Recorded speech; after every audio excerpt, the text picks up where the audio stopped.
Hello there, Mad Mike here, and welcome back to the channel. And today we are going to be going on a little bit of a rant about dishonest advertising.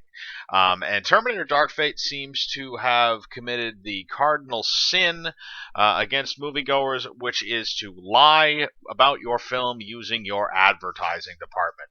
Now, I wouldn't say it's an out-and-out lie, but it's definitely an out-and-out form of a insinuation, I guess, is a better thing. A strong insinuation. Now, here's the thing.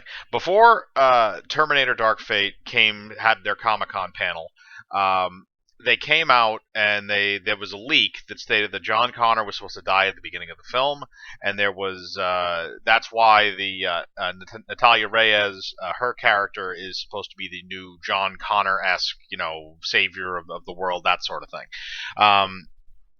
So that's supposed to be the reason why that is actually happening, and why she's the new person is because John is dead, and I people were not happy that John Connor was dead, and narratively I think it's a horrible decision. Mainly because it negates the first two movies almost entirely, because if this girl was then going to come around and things were going to happen, then what's the point of keeping, what's the point of keeping Sarah Connor alive in the original Terminator, and what's the point of keeping John alive in Terminator 2?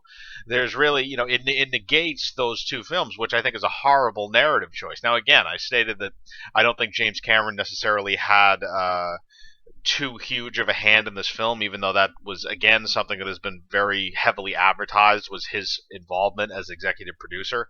But I think that a lot of people were kind of hopeful when the Comic-Con panel came out and we saw that Eddie Furlong was being announced to come back for the film, and he was going to come back in as John Connor, and there were from what we understand, somewhat extensive reshoots that were done about a month before that we presume had Eddie Furlong in them as the adult John Connor. Now, I got into a conversation with another person in the comment section of my Terminator Dark Fate Will It Fail video, and I might do a revision of that in the description of that video after I do this rant. But in that, I stated that the argument was made to me that John, he's just coming back to voice the young John Connor, and in reality they're actually just writing him out and stuff like that. And my retort to that was, it would be an extremely dumb decision to bring Eddie Furlong in for the centerpiece of a Comic-Con panel, which really, even though the majority of the panel did not have him coming in, he was the big reveal. It's like, oh hey, look, we got Eddie Furlong. He was kind of the big surprise thing, and that was what was touted in that. That was a huge headline, that he was coming back to reprise his role as that character. And I stated that if this is a bait and switch, if they're still going to do what they were going to do before, and they literally just brought him in to score PR points, it's going to explode in their faces. And I said, the way you're going to figure this out is in the final trailer for Terminator Dark Fate. If we see an adult John Connor in that trailer somewhere, then the reshoots were to erase his death. If we don't see an adult John Connor in that trailer, that means they pulled a bait and switch, and it's going to fuck them. And I've watched that trailer. I've watched it a couple of times now. I don't see him in it. I don't see Eddie Furlong in it at all. I also don't see his name at the end with the credits with all the other actors. So I don't think he is in this to a significant extent. I think the rumors are probably correct at this point, that he's just coming back to voice the young John Connor and maybe do like one of those CGI de-aging things, maybe, if John's supposed to be like a teenager or something. And that's it. And that's all they brought him back for. And I think that's dishonest of Paramount Pictures and the advertising department that's behind this film.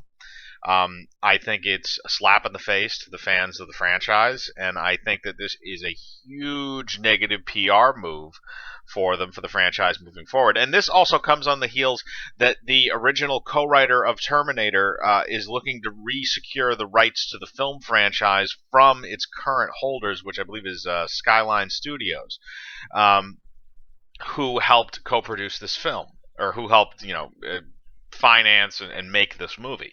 Uh, and it's just going to be a 1-2 punch, because if they go into this movie and John Connor is killed off in the first 10 minutes of the film, I guarantee you that the fans of Terminator are not going to enjoy this film. They are going to hate this film with a vitriol, and I guarantee you that it is going to cause a huge negative PR backlash, because this is supposed to be the film that fixed the franchise. This is supposed to be the one. We got James Cameron back. Look, we got Arnold. We got Linda Hamilton to come back for this thing. All this other stuff.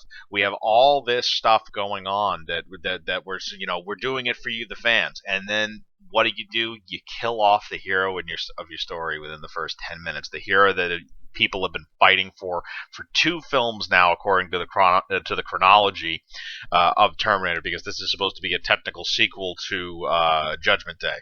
So the other ones don't count. But in those 2 films that are presumably leading up to this, we're fighting to save him. That's the whole point. You're fighting to keep him alive so that he can defeat the machines in the future. And now he's dead, and now we just have some other savior that shows up. It's like, no, that people are not going to be attracted to that. That is a horrible fucking idea. And for somebody to think that that is a good narrative choice, it leads me to question certain things. And again, I feel like even though James Cameron is even though he is supposedly at the forefront of this, again, I say I don't think he had that much to do with this movie.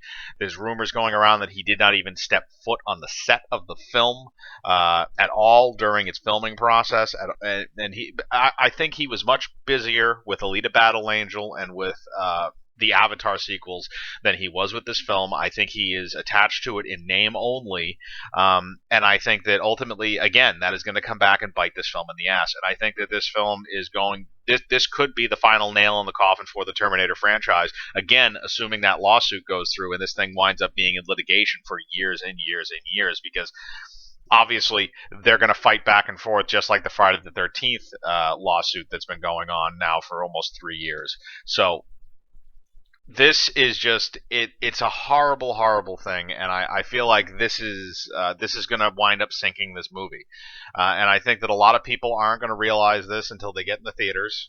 And once they get in the theaters and they see this and they realize this, I don't think this movie is going to do very well at all. I think a lot of it was hinging on that good faith. But here's the thing. If they didn't come out in Comic-Con and say, hey, Eddie Furlong's coming back to reprise the role, if they didn't come out and say that at Comic-Con, then I think this movie would have done okay. I think it probably would have done fine. I don't think it would have done amazing numbers, but I think it would have done fine. Because they came out at Comic-Con and they toted this and they brought this out on stage and made it center stage, they have royally fucked themselves. And it's going to come back to bite them in the ass in the box office. And this is just another example of what happens. This is what happens when studios try to pull stuff over on the audience. They try to pull tricks on the audience, and they think that they know better, and they think that they can still make money even after telling the audience they're going to get, or presuming the audience is going to get one thing and then giving them another. And it never works. It never ever works when studios do that, and it's very dishonest of Paramount to continue down that line. But I want to know your opinion. Again, this is speculation from me, but I feel like if he was going to be in the film in an adult form and we were going to see him, he would have shown up in that final trailer, even if it was like a last shot or something like that. But I want to know what you think. Do you think that they are doing a bait and switch with John Connor? Do you not give a shit about this movie now that maybe that this is kind of solidified? do you still plan on seeing it, and are you still excited for it? Put your thoughts in the comments below. Again, I like to know what you're thinking. Hit the bell for notifications, hit the like button, subscribe, and remember, I live my life free of compromise. Do you?